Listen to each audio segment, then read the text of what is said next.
Punchline, Laurence Ferrari sur Europe 1.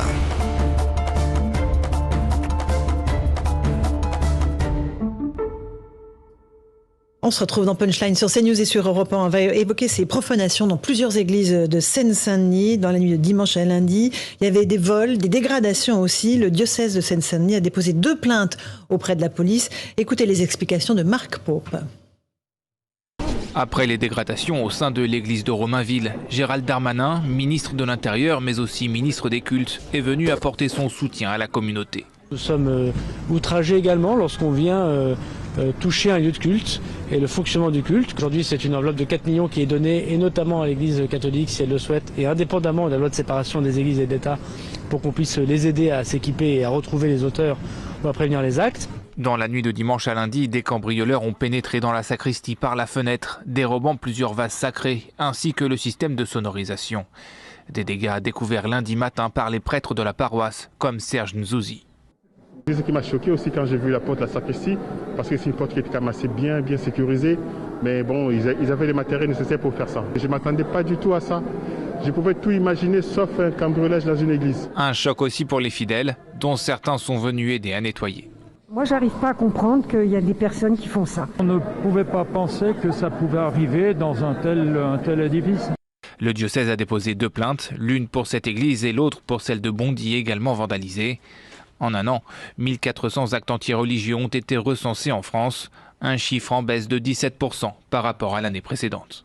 En baisse, mais néanmoins avec ces outrages, ces profanations qui sont extrêmement régulières désormais, François. Oui, c'est inquiétant. Il y a une commission d'enquête parlementaire là-dessus, justement sur les agressions, enfin les exactions contre les lieux de culte, parce que ça devient un vrai sujet, de plus en plus fréquent. Alors c'est parfois effectivement on attaque un lieu de culte parce que c'est un lieu de culte. C'est aussi de la pure crapulerie de gens qui essaient de trouver quelque chose à voler, sans trop savoir y rentrer, parce que ça concerne tous les lieux.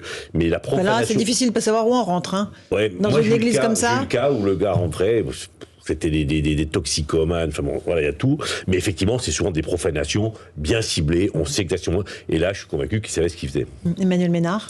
Oui, c'est inquiétant parce qu'en fait, alors apparemment cette année, enfin en 2021, le nombre de profanations et d'agressions anti-religieux a baissé. Enfin, en tout cas, ce sont les chiffres du ministère. Mais moi, j'ai posé une question justement au ministre pour demander comment il calculait, parce qu'en fait, on a des chiffres très contradictoires et ça semble un peu étonnant.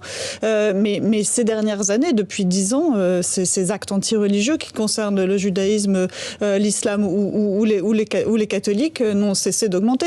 Vous vous souvenez, au mois de décembre, ces agressions très violentes, alors qui n'ont été que verbales, mais très violentes contre une procession en région parisienne.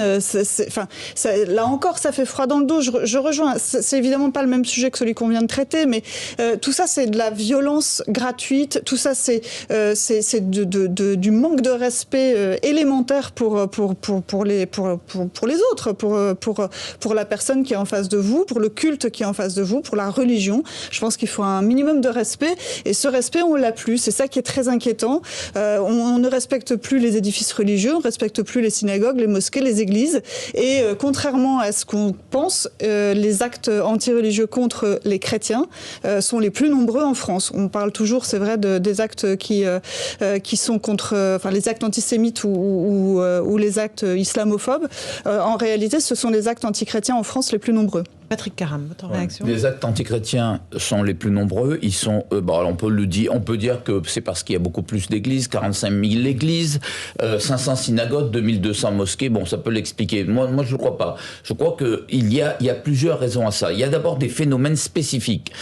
Oui, il y a des gens qui sont islamistes, qui vont dans des églises, décapiter des têtes, qui ont un rituel, etc.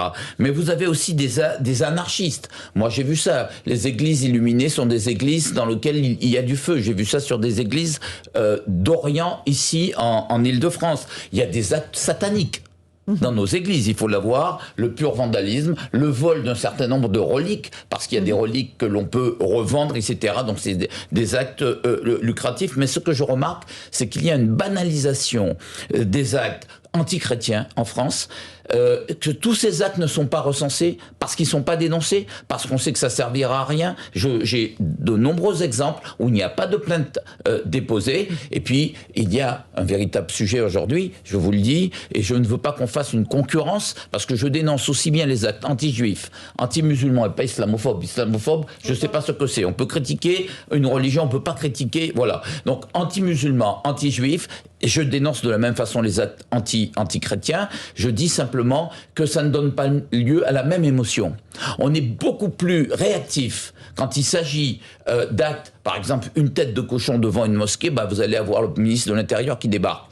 Devant les églises. Oui, mais c'est extrêmement rare, nous sommes en campagne électorale. Combien de fois il est venu lorsqu'il y a eu des actes comme ça? Il y a eu des menaces de mort contre des prêtres, il y a eu des tracts injurieux, violents, il y a eu des courriers. Et puis tout ça s'est accru, vous savez, avec cette révélation de cette commission sur les violences sexuelles commises par les prêtres. Eh bien moi je vous dis que cette année-là, l'année où ça a été révélé, eh bien ces actes-là ont progressé avec une intimidation des prêtres.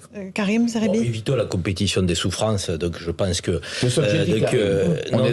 je pense qu'on s'insurge de la même manière et nos institutions le font, on ne peut pas faire toujours de la politique face aux actes qui touchent les chrétiens, les juifs et les musulmans, et nos institutions ont raison de s'insurger de la même manière. Je pense que tout croyant est touché dans sa foi, au plus profond de lui-même, que quand un lieu de culte est touché, moi je me sens aussi bien dans une église, une synagogue, qu'une mosquée, parce que ce sont des lieux où normalement on va chercher un peu d'apaisement, et quand on voit effectivement ces lieux dévastés, dégradés, on est touché. Moi je pense à mes compatriotes catholiques là, comment ils sont touchés au cœur de voir leur église quand ils se sont levés le bon matin pour aller prier, se recueillir. C'est scandaleux et c'est lamentable. Là aussi, je pense nous avons une loi qui s'appelle la laïcité, la loi de 1905. Donc c'est pas une loi anti-religieuse, c'est une loi de séparation de l'Église et du politique. C'est une loi qui permet la liberté de conscience et qui nous oblige à respecter la conscience de nos compatriotes croyants. Là, en l'occurrence, encore une fois, il faut être solidaire de nos compatriotes catholiques dans cette période-là. Moi, je suis avec eux, je suis touché comme eux, et je pense qu'il faut sanctionner si on arrive à leur mettre la main dessus. On a envie de porter une petite insulte dont je me passerai à la télé parce que je suis respectueux et poli, mais voilà. Donc, je n'ai pas candidat au présidentiel. Alors, il y a 250... C'était une référence à ce que tu disais tout à l'heure. 250 millions d'actes antichrétiens dans le monde chaque année. C'est la religion la plus musulmane. Et c'est Open Doors. La plus quoi? La religion la plus menacée dans le monde. La plus menacée. C'est Open Doors qui le dit. Open Doors, portes ouvertes, avec qui la Credo, la coordination des chrétiens d'Orient en danger, que je préside, avec qui nous travaillons.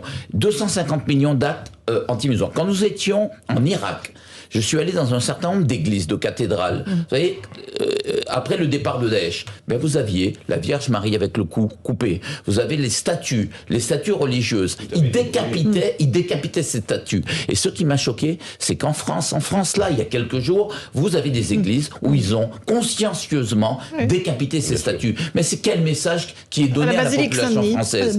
Quel message est donné ainsi à la population française? Vous avez un certain nombre de fauteurs de troubles qui ont envie d'allumer le feu entre chrétiens, musulmans, etc. Et là, il faut faire très attention à ne pas tomber dans le piège de ces extrémistes-là. Il faut aller les chercher et les trouver et les persécuter. Et moi, je vais vous dire une chose. Il y a les juger, ça suffira, les juger. Non, il faut les persécuter pour moi. Non, je vais vous donner, j'assume. Et je vais vous donner un exemple. À La Réunion, on a un islam.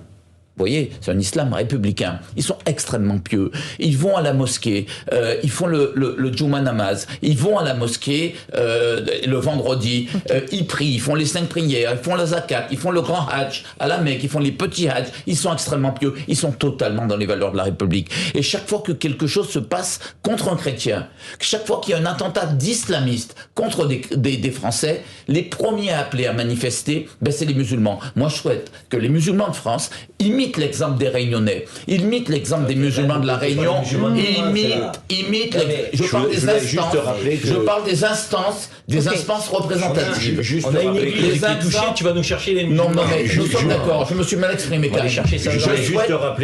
Karim, 2 secondes. Je souhaite que les instances représentatives des Français musulmans en France fassent comme les instances représentatives des musulmans de la Réunion, qui soient extrêmement fermes, extrêmement stricts et intransigeants. Dans ma circonscription, j'ai une forte communauté des chrétiens d'Orient, les chrétiens chaldéens, de Turquie.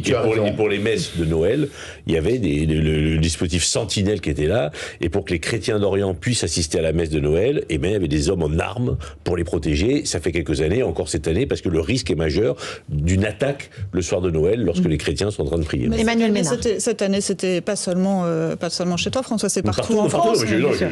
Nous, on n'a pas forcément une grosse communauté de chrétiens d'Orient, mais on avait aussi la police municipale qui patrouillait pendant les messes de Noël autour des églises, parce qu'effectivement, il y a le risque d'attentat, il est toujours présent. Il n'a pas été. C'est pas parce qu'on a la pandémie, malheureusement, le coronavirus n'a pas éradiqué le virus de l'islamisme.